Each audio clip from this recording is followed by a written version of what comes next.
Hello, and welcome to the SAG-AFTRA Foundation's The Business Program. I'm Lori Hammel, actor, author, and SAG-AFTRA member. And today I'm going to be joined by my co-moderator, filmmaker, and SAG-Indie New York consultant, Michael Sládek.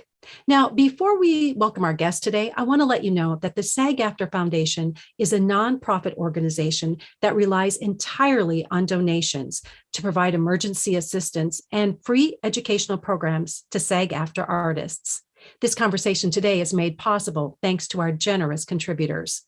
Over the past 2 years, the foundation has given over $7 million in COVID relief to more than 7,500 artists. If you are a SAG-AFTRA member and you need help, please ask. And if you can help, please give. You can find out more information in the description of this video. Thank you so much for your support. And now, here's Michael to introduce our guest today. Hi, everyone. As Lori mentioned, my name is Michael Sládek. I'm a filmmaker as well as the New York consultant for SAGindie, which is an organization that helps bridge the gap between independent filmmakers and SAG-AFTRA. So today, this is the first of 3 Zoom panels that we're going to be doing about short filmmaking. We're focusing on the development process. And next Wednesday, we're going to be focusing on the production process. And then the week after that, we're going to do focus on post-production and distribution. So feel free to join us next Wednesday and the Wednesday following. Before we get started, just note that you can submit questions about the development process for our panelists via the Zoom chat function, and we'll get to them later in the program. One other note is that unfortunately panelist Anil Korea couldn't join us today, but it's my pleasure to introduce filmmakers Sujata Day, Jenelle Riley, and Doug Roland, who can pop in with us, and we'll jump right in. Thanks for coming, guys. Appreciate your carving out some time in your schedules to be here virtually, be here. So we'll jump straight into this. My first question for you is, how do you each of you view the short film format? Is it kind of a, there are these people always say that it's a calling card. Is it a calling card for you? Is it a slightly less expensive, less risky way to kind of practice or hone your craft? Is it an art form unto itself? Is it something else that I'm not mentioning? Any of you feel free to jump in and take that one. Sure, I'll hop in there. I definitely think it can very well be all of the above. For me, I think it's such an amazing opportunity to have this kind of creative license that becomes progressively harder, like the larger scale production or budget you're working with. So I think it's an amazing opportunity to have it be a forum where it can be kind of the clearest channel and expression of what it is that you want to put out in the world from a story standpoint. That means like the opportunity usually to take greater swings and greater risks in that storytelling, but also start to cultivate a better understanding of your own voice as a storyteller, and also have it be a great representation for others who you might potentially work with or for at some point in the future, to really get a very intimate sense of what kind of storyteller you are. So it's a great space for really anyone to be able to put together, find a way to put together enough resources to make that happen. Anyone else want to take a swing at that one? For me, I mean, I come from a very successful web series world, and I was just seeing the people around me, creating their own content. And as an actor, that was really important for me to do. And I was inspired by my first time trip to Joshua Tree, and I looked around and I was like, oh, this is a cool place. Could set something here, and I had some funds, like these stocks that I had that I didn't know I had. And so I cashed out the stocks and put all that money into the short film, Cowboy and Indian. And I allowed myself the permission to fail while I was doing this. So that was the big thing for me. I wrote it, I directed it, I produced it, and I starred in it. And I was like, this could come out really shitty. And I'm going to be the one to blame for that. So I was excited to take those risks. I would be the one, telling me if I was wasting the money or not. And so it was really fun. And like Doug said, creatively freeing, because I think once you get to the bigger projects, once you get to the feature films and the TV projects, you are not going to have complete creative control over these things. So it was exciting for me to use it as honestly just practice to see if it would come out good or not. Everything you mentioned, you said calling card, you said like you practice all those things. I think of it as all of those things. And then I also do think it's an art unto itself. Much as I don't like people who back in the day, oh my God, I've already aged myself, who used to say, they like to do plays so that hopefully they could get TV work. I always get a little antsy when someone says that they are making a short to make with the hopes of making a feature. But sometimes that works out great. I mean, Whiplash started as a wonderful short that stands on its own and really made a great feature. But I love short films. I love that if you can tell a story in 5 minutes, by all means do it. One of the best short films I've ever seen is like 2 minutes long. And it just, actually come to think of it, they did make a feature out of that. So maybe I shouldn't use that as an example. It was lights out and managed to be extremely effective and scary in 2 minutes. And also made a very good feature. But I'm just a fan of, if you can tell a story, don't stretch it out to 90 minutes. Do it in 2. Well, and I have a question. Sujata, you brought up about just kind of like the idea of the courage to go ahead and do something. It may fail. What about when you've already done something, you've already put out one of your shorts and then following it up with another story? How does that feel for you, like having that courage to tell something else, or when you've already had some success with what's come out before? Yeah, I mean, I truly believe you can't have all your eggs in one basket. I've watched some of my friends kind of have this one script that they've been pitching for 10 or 15 years. And I'm like, you got to move on. Like you got to have another idea. So for me, I'm always pitching like 10 things at once. And I see what the executives kind of gravitate towards when I'm in the meeting, because I truly feel like you, as a creator, you shouldn't just have one idea. You should have more than one idea. So that's what's exciting. It's like, okay, you make your short, you possibly take it around the film festival circuit, which was really fun for me to do. And this was pre-pandemic. So I got to watch the short in a theater in a block with like 4 other amazing shorts. And then you meet those filmmakers and you create bonds and you create a network. And that's what it's all about. You go to these things, everyone's celebrating the same thing and everyone wants you to win. So that's really exciting. And so I think as I was going on the film festival circuit for Cowboy and Indian, people would ask me, oh, what's your next thing? What are you going to do? And I was just like, I'm going to do a feature. And so I did a feature, which was also took a lot of courage, but I was just like, what do you mean I'm going to do another short? I'm going to do a feature. So I think it's really important to have other ideas and to just, let's say like you're making the short film for it to go viral, like that's not the correct attitude to have. So you should be like, okay, I'm making the short film, and then you finish it, and then whatever happens with it happens, like move on to your next project and just keep creating. It's all about, tenacity and determination and the body of work that you're creating outside of the one thing. I hate it when people say we're making a viral video. I'm like, you don't know that. Yeah. No, you just click it off and it's in Final Cut. There's a thing. Please make it viral. Preset. Yeah, only a few people know about it. So let me ask you this: so when you're developing fresh ideas for short films specifically, do you consider could you consider the fact that there's not really a market for them, but there are ways to get them out there? Do you consider that fact? Do you consider festivals? Do you consider where this thing will land? And if so, how does that affect your development process?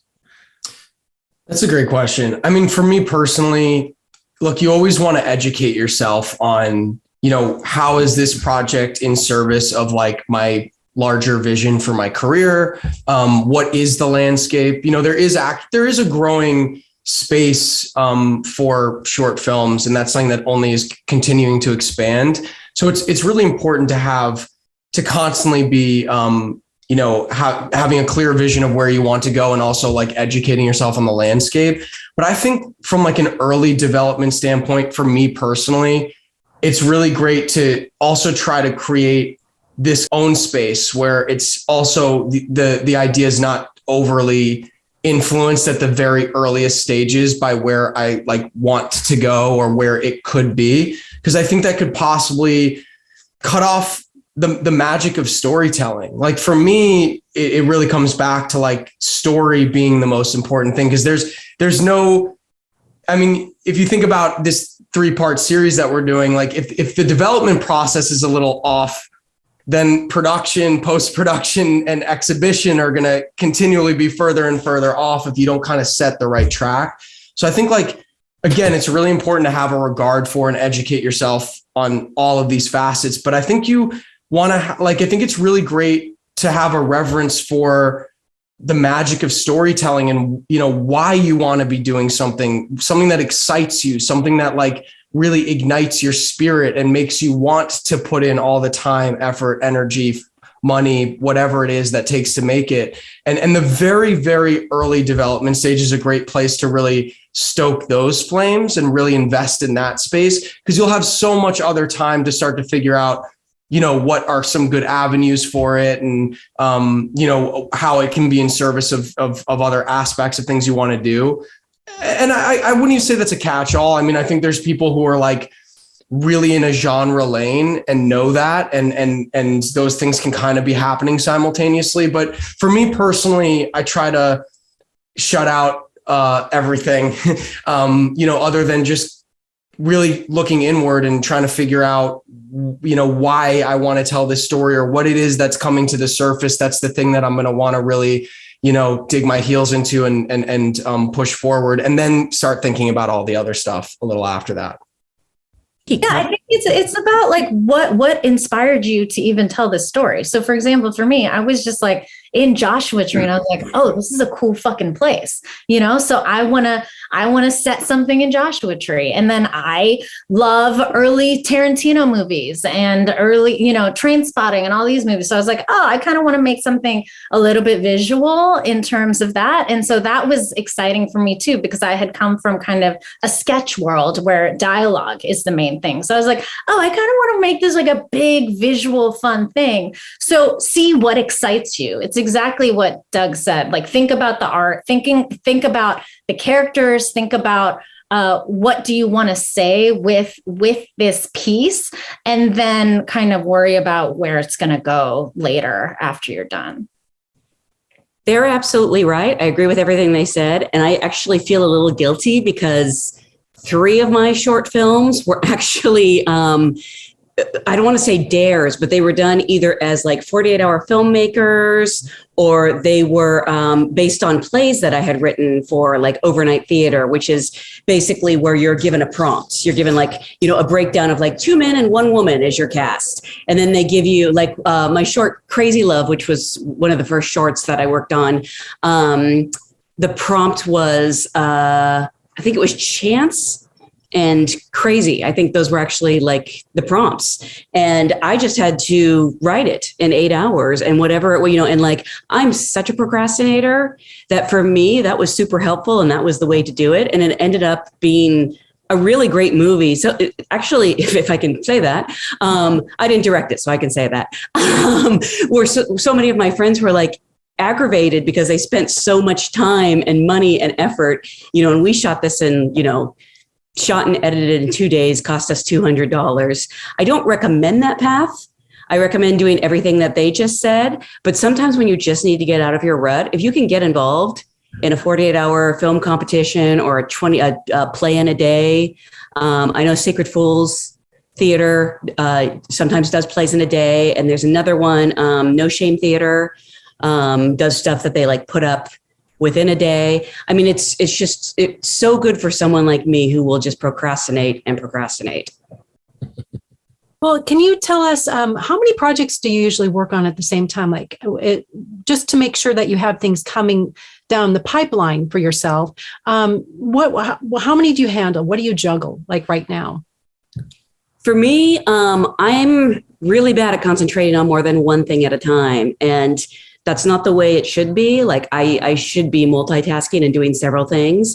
So I always try to have like one TV project I'm working on, one film project, and one play. Not to say that I work on all three in the same day, but I try to at least check in on each one every week. And like, even if I'm not doing a rewrite of the play, I'll do a reading so that I can hear it out loud or make some calls. We're looking for directors right now for a screenplay I wrote. And, just the business side ends up taking up such a big chunk of the day that sometimes you forget about the creative side and dedicating time to that. I guess I'm working on like 5 to 8 projects right now. I'm like, I'm out. I over the pandemic, I wrote 3 scripts. I wrote a feature and 2 pilots. And so I am out pitching to buyers right now for one of my shows. I am raising money and pitching to producers for my next feature. And I have sometimes I meet with producers and stuff and they're like, oh, we want to, let's think of an idea for a new show. And then all of a sudden that takes first priority. And I'm like, okay, this is cool. Is this the one that's going to go? Because I spent 0 time on it and just thought it up like last week. I think so. I think that's the one that's going to go. So yeah, I'm, like I said, I like to have a lot of balls rolling at once just to keep it exciting. I'm a little bit more in the category of like one thing at a time, but I'll say that within the scope of like, I'm thinking about also how, like, for instance, I'm working on 2 projects that are like very much related to each other. So like, it kind of feels like one overarching thing that has like two prongs to it, if you will. And if I can make, like, for me personally, and I think everyone's a little different in this, and I think depending on what lane you want to end up in will also kind of dictate how much of a appetite you have for doing multiple things at the same time versus really focusing on one.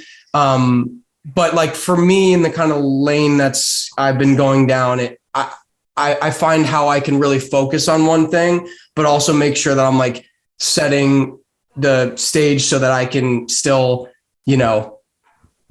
pay for life and live while I'm also hoping that something is going to like, take off as well. So that it's being mindful of both of those things and not kind of like essentially like not putting all my eggs in one basket, even if I'm largely focusing on one thing. And just, that's kind of taking some like getting really clear on the big picture or longer term vision of where I want to be going, and just setting up an environment and atmosphere that will cultivate the steps to get there and also leaves like time and space for me to really like focus in on kind of like the one longer term thing that I'm heading towards. So there's still like thinking and strategy around that to like align things to make that work. So that it's not just like betting on one thing and if it, betting my shirt on like one thing that's going to take or not kind of thing. So it makes sense. Yeah.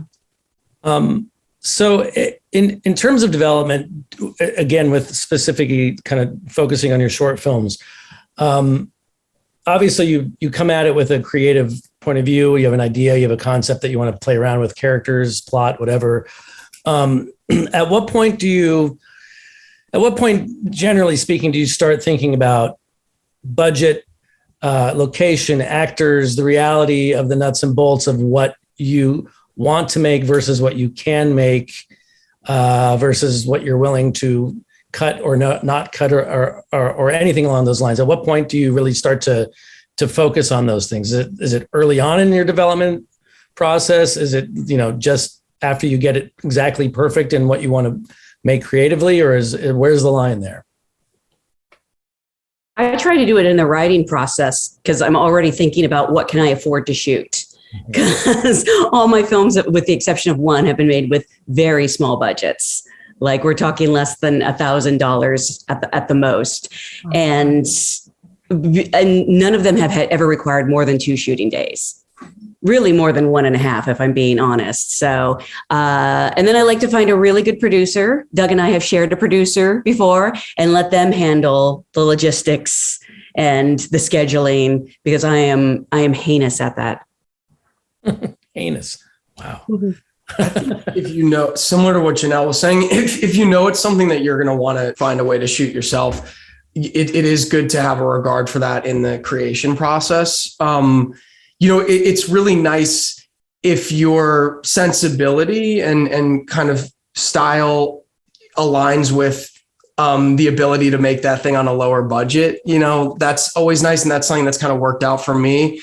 I've really embraced the budget constraints are reframed for me and embraced as part of the aesthetic of the story, so that there's this real kind of it's something that really syncs up and ends up serving the final product rather than being some inhibiting factor that's like making it like less good than I want it to be. If you're someone who aspires to make something that looks like Star Wars and you're paying for it out of pocket, that could be kind of challenging. So it is good to be realistic as far as if you know it's something that you're going to try to make yourself and you don't have access to unlimited funds, to have a regard for, as Jenelle was saying, in the writing process, what you could figure out to shoot, find a way to raise the to shoot is helpful if it's something that you want to make yourself. Yeah.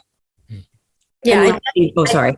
No, go ahead. No, I just got some script notes today from a producer friend of mine, and everything is written does it have to be a stadium? How about a coffee shop? Or how about a couch in my apartment? Mm-hmm.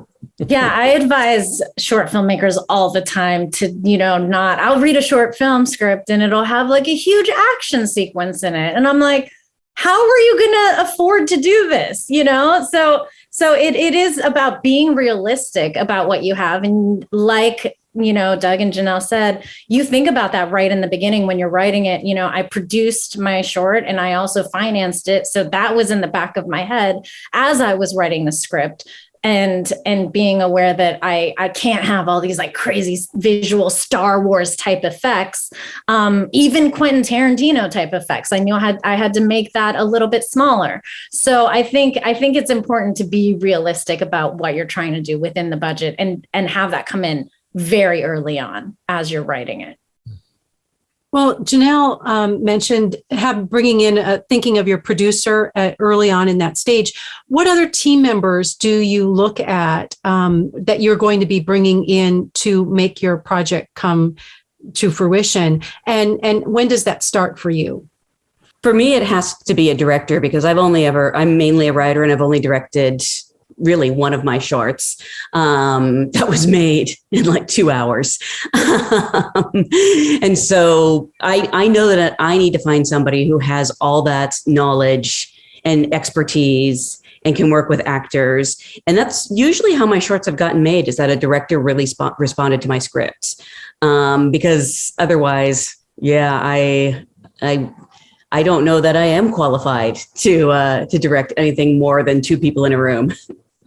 I directed and starred in my short. So the most important piece for me was an awesome cinematographer that I could trust and that I knew had a small budget. So I was not going to be able to watch playback. So something that Noel Maitland and I did was we had movie days before the during our prep, where we watched certain movies and I'd be like, oh, it should look like that scene or this scene. And this is the tone of it. And these are going to be the colors. And so you really have to develop a shorthand with your DP if you're both acting in it and directing it at the same time, because you're not going to be able to have the time on set to have those conversations. So the DP was the most important role for me to secure right away. For me, it was it's really relational to where I'm at in my career and my experience. And I think that I would speak to anyone who's watching. I think it's the same. I think it's having a real regard for wherever you're currently sitting, what are your skill sets? What are your strengths and weaknesses, and knowing how to fill in those gaps. And then also, who do you have access to? I remember, when I was making one of my first shorts, I knew who I wanted to connect with, but there's a difference between my desire of whom I wanted to invite into this and who like wanted to be a part of it, you know? So like there were some people that I reached out to initially when I was like kind of like unproven, I guess you could say, and were like, you know, politely kind of like, yeah, that sounds great. Like, good luck with that kind of thing, you know, and which totally respect that, right? It wasn't a good fit for them. So for me, it was really about my like first, second, and third choices were like not there. And then it was kind of getting creative of like, which is also a good gut check moment. Cause it's like, do you still want to make this thing? Okay, cool. You can figure it out. Cause if you don't, like if that first obstacle turns you off, maybe you shouldn't go down this path, because there's going to be a lot of other stuff that comes up, which happens sometimes. But for me, it was like, okay, cool. I still really want to make this. I still really believe in it. And I ended up connecting with someone that like I'd actually acted in like a commercial that her and her husband had made. And like, we just kind of hit it off and like became like kind of friendly acquaintances. And I didn't really even know her that well, but I was just like, I just had a good feeling that we would work together well. And I just like approached him like, hey, like I have this idea, and I just had this gut feeling that like you'd be someone that would be a good person to work with. And we ended up, you know, working together great. And then kind of just like, you know, really, really looking deep within our respective networks, because there was like no budget for this thing. It was like all out of pocket for me. And I like, you know, was struggling to pay rent each month. So you can imagine the budget was pretty low. You know, just kind of like put together like with heavy quotation marks, because I say this lovingly, like a ragtag like crew. But the thing is, and this is like really the most important thing, and if like I was going to get across one thing today, it's this, because the reality is that if a really deep belief in what you're doing will make up for whatever else it seems that you're lacking, you know, whether it be resources or team or what have you. I think often to this quote that I've heard. Vince Gilligan is the guy who created Breaking Bad, right? That's his name.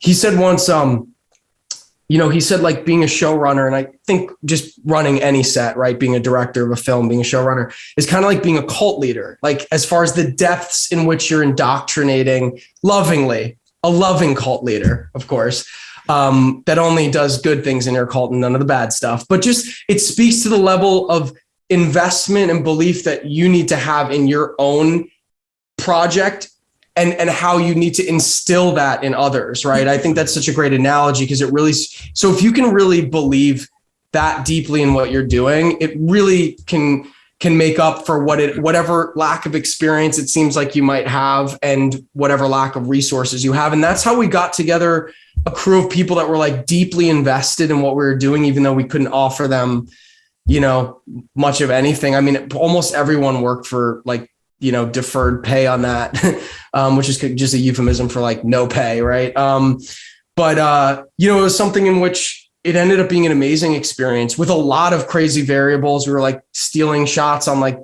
in Venice Beach and on the Santa Monica Pier and all this stuff that was like really pretty daring. But because we had people that really believed deeply in what we were doing, it was really successful. And we had almost no resources. So there's a lot of moments early on in development that are really good gut check moments for yourself as the person that's going to be spearheading the thing, as the person that's going to be inspiring interest and energy in everyone else around you. You have to have that living in you first before you can share in it with other people. So sometimes those limitations are a great opportunity to really see if you're passing your own test first before you're inviting other people into that space in whatever capacity you're going to need to be collaborating with people. I cannot stress that enough to listen to your gut. Well, stress what you said enough to listen to your gut. And especially when you're starting out, sometimes you make a lot of compromises where you just want to get the thing done. You're like, I'm willing to, you know, set this in a coffee shop. But if you have any inkling that someone you're working with, like maybe isn't all in or has any hesitation, get out now, because it's only going to be worse. I don't know about everyone else, but I have so many short films that I've made that I've never seen because they never got finished, or, you know, the director dropped off the face of the earth. And it's just, at this point, it's like, just do it right. You know, even if it means it's going to take longer, if it's going to cost more, if that dream director turned out not to be the right fit for it. Really, really listen to your head and your gut. Excellent. Thank you. Thank you all so much. Wow, that's so empowering and inspiring. And because we have, it's actors that you're talking to today, this is just such wonderful, just a place to have a guiding light from the very beginning with the idea that you're working on. And I so appreciate hearing that. I know our members do too. So my big takeaway is that if you join Doug's crew, don't drink the Kool-Aid.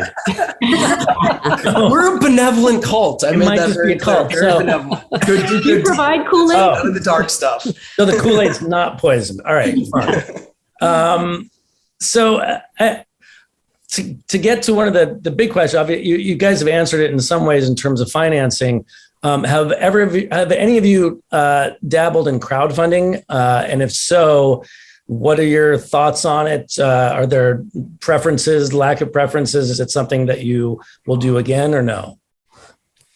I've dabbled. I'll say and fortunately I had some good advice prior to embarking on it, and I'll pass that seminal advice on to anyone else who's thinking about doing that. But first and foremost is having a real regard for how much time and energy that process is to do it right, particularly if you're trying to raise any sort of meaningful amount of money through that.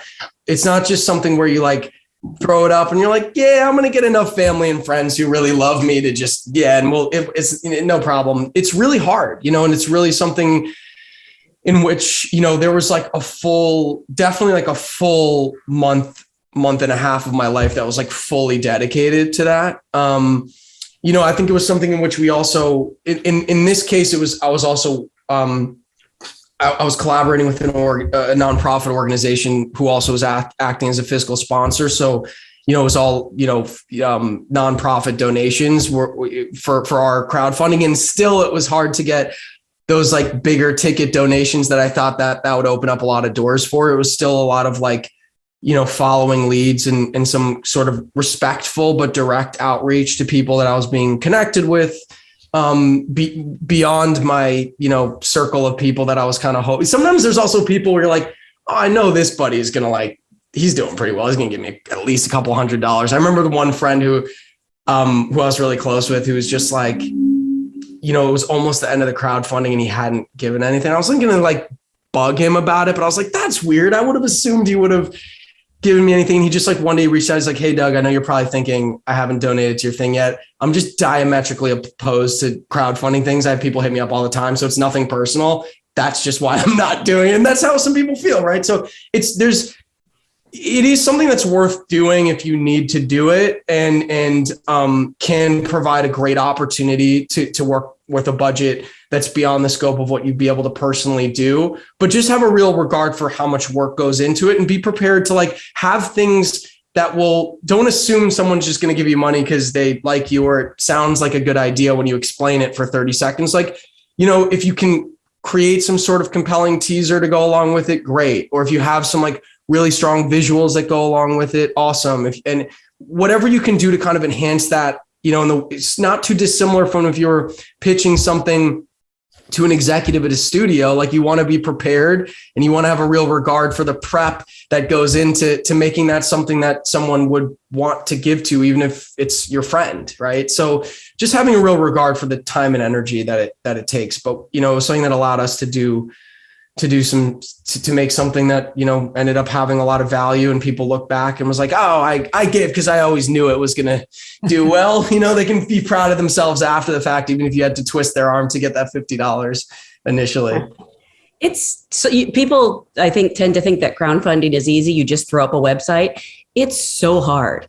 And I know, all my friends are starving artists pretty much. So I get hit up every other day. And of course I want to give, but I just can't. And yeah, it's really hard. Sometimes incentives help. You can offer, we did something one time, actually it never came to fruition, but where they were auctioning off, basically extra roles in the film.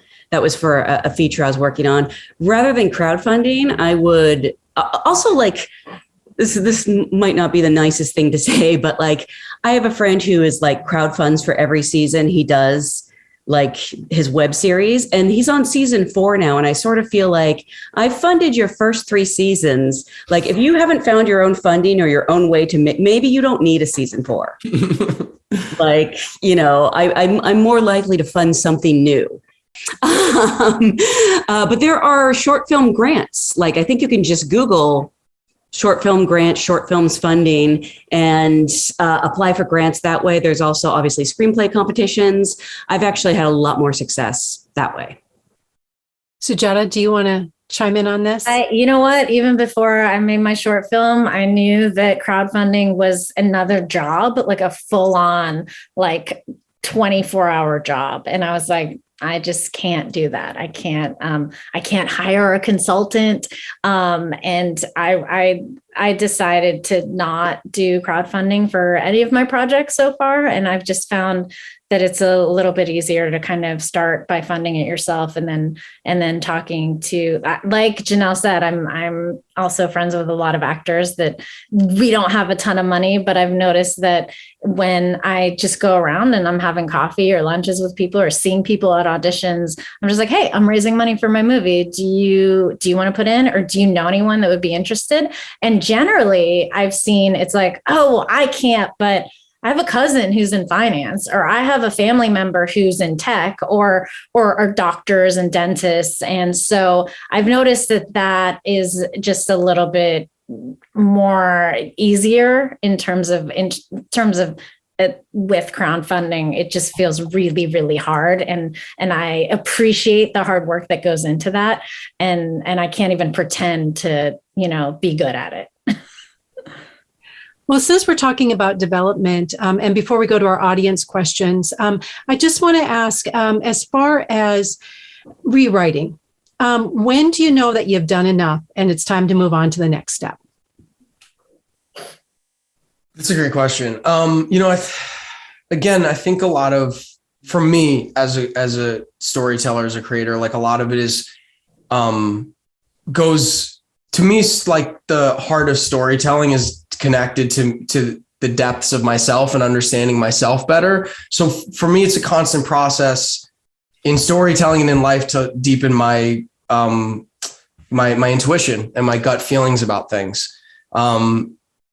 It's very easy to start overthinking stuff like that. There's a time and place to do that in the rewriting process. And of course, get feedback from trusted people at the right time. A lot of people make this mistake of passing something along too early or to a not very helpful source. But at a certain point, look, there are logistics that might start to determine that too, where it's like, hey, we've got this window of time where we're going to make this thing and we have to have the script done by this time to be able to do it. Of course, there's like external factors that can dictate that. But for me, I just try to follow my gut and have that be the thing that's determines it the most in an ideal scenario.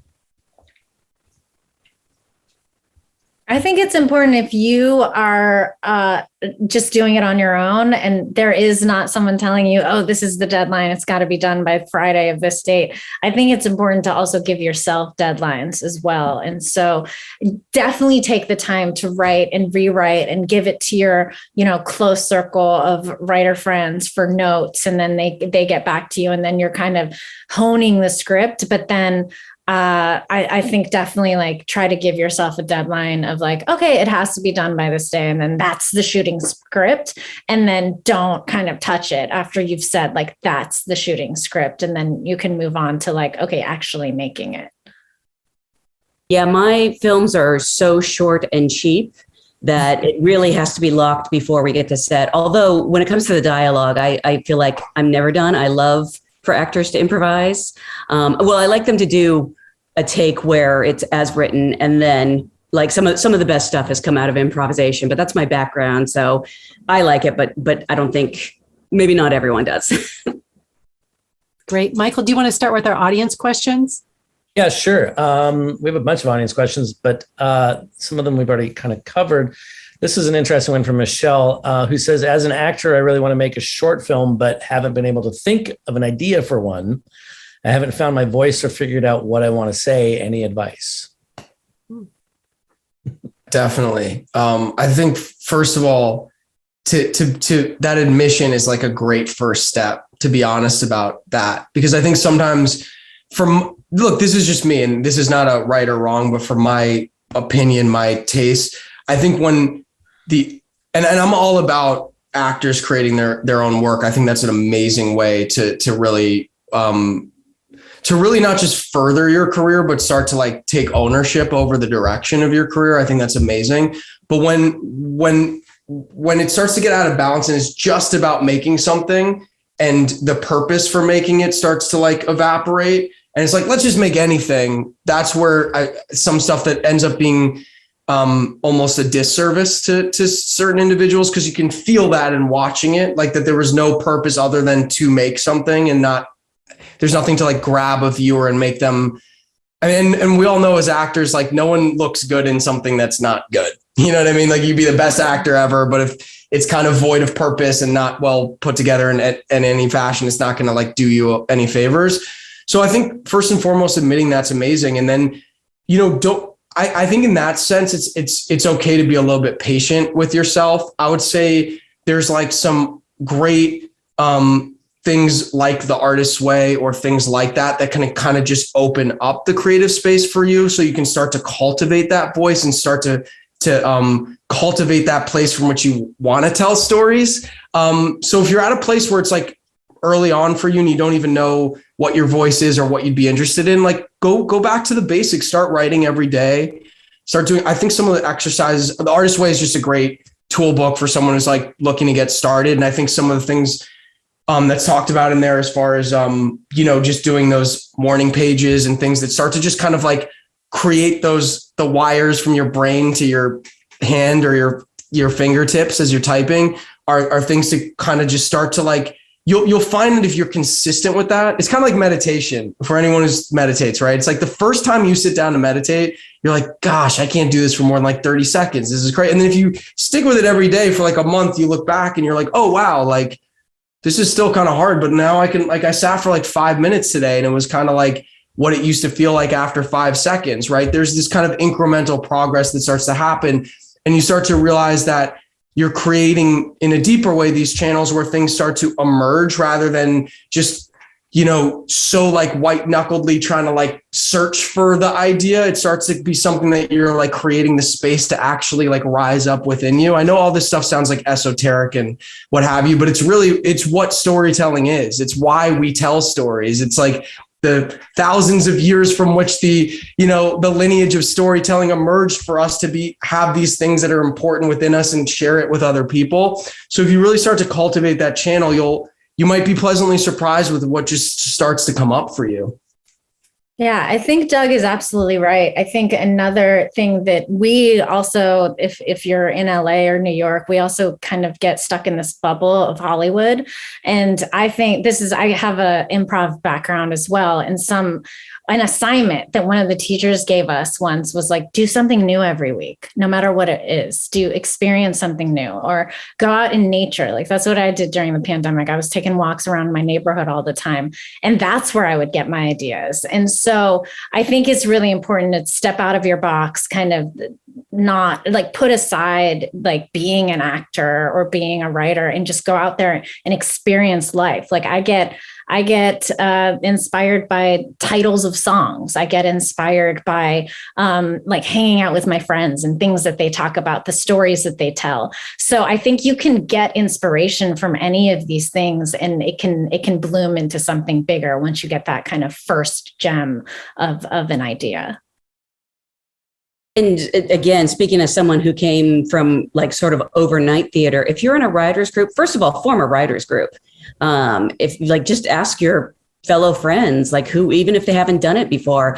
I'm in a writing group that has like, people who are Oscar nominees to people who have never written anything before. And it's so great to get a range of ideas. And we give each other prompts, sort of like overnight theater, like, milk and cookies, 2 men, 1 woman, write 5 pages on that. And it's, I don't think I've made any of those into short films yet. But it really does, just knowing that you're just in a safe space where you can fail. No one, you're not showing the script to anyone. It's just for you and your friends. And, and who knows, maybe it will be brilliant. It's happened before. And something, just to pick up on what you're just saying at the end, I think this is like a really important thing. Because sometimes we like look to people that have had some modicum of success or very successful and kind of like pedestalize them and go like, well, they can do these things that I can't do. But I think it's a very common experience for a lot of people, both starting out and people that have been very successful and everyone in between, that like the first stuff that comes out like is like feels like it's really bad a lot of the time. Like that's like a normal part of the process. So don't let that like stop you. Cause I know like a lot of people like will like go like, you know what, I want to try writing something, and then they'll start and then they'll like look back and judge it and be like, this is terrible, I'm not a writer, and kind of stop there. And like, I think it's a very normal part of the process for like very seasoned writers as well to like have that first pass or whatever the first thing is that you blurt out, like be bad. And again, what's bad? That's a whole other conversation. But point is that like, don't let that stop you, because that's a normal part of the experience. For me, every project I've ever completed, it's kind of like, I'll have this like moment of inspiration where I'm like, there's something in that flash that just went by that's like brilliant. And then like, I'll try to figure out what it is. And I'm like, this is terrible. And then I'll feel like I've cracked something open. I'm like, yes, that's it. And then I'll start writing it. I'm like, this is the worst thing I've ever written ever. And then I'll get it a little farther along and be like, this is actually pretty good. And then we'll get on set and I'll be like, what have I done? I'm like wasting everyone's time. This is the biggest mistake ever. And then something will happen on set. I'm like, this is pretty good. And then you'll be in post and you'll be like looking at dailies and be like, oh, some of that stuff was really good. And then you'll do a string at it and you'll be like, this is terrible. And it just point is like, even within a project, even when you've done it, multiple times, it's like this. So that's why you need to be checked in here. Like here, I'm pointing to my heart and my gut, which is off camera, because you can be swayed so many different steps along the way. If you're just like identifying with what it seems like it's to other people, or, what your worst case scenario is as you're spinning out in your mind, there's so many places where you can really lose track. And that's why if you've done the heart check and the gut check early on, and you're like, I know this is worth my time and other people's time, you won't be knocked completely off course when those, valleys come, because there'll be many of them throughout the process. Also, since I know that we're talking to an audience of mainly actors, I want you to be able to trust yourself, to know that like you have read so many scripts and you have been to so many auditions. You know how to write, you know how to do it. And this is the same advice that I would give to actors who want to be directors. You're 50% of the way there, because guess what? When you work with a director on set, you know who makes you feel good and who doesn't make you feel good. And you're going to gravitate your style towards who makes you feel good, which is what I did. And I think it's really important for actors to trust that they know a lot more about writing and directing that they give themselves credit for. This is so wonderfully inspiring. And you're covering so much about the why of going in. And I so appreciate that. And we've had some questions from our audience members today, Amy, and there have been other questions as well. Would like to hear just a little bit more about the nitty gritty of making a SAG short film, the hoops and the paperwork requirements. So let's touch on that a little bit. I know we don't have a lot of time left, but it'd be really nice to be able to bring that into the conversation as well. I defer to the actual filmmakers. Okay. Although hilariously, one of the things I often get assigned of is they're like, the SAG people, you fill out the SAG paperwork.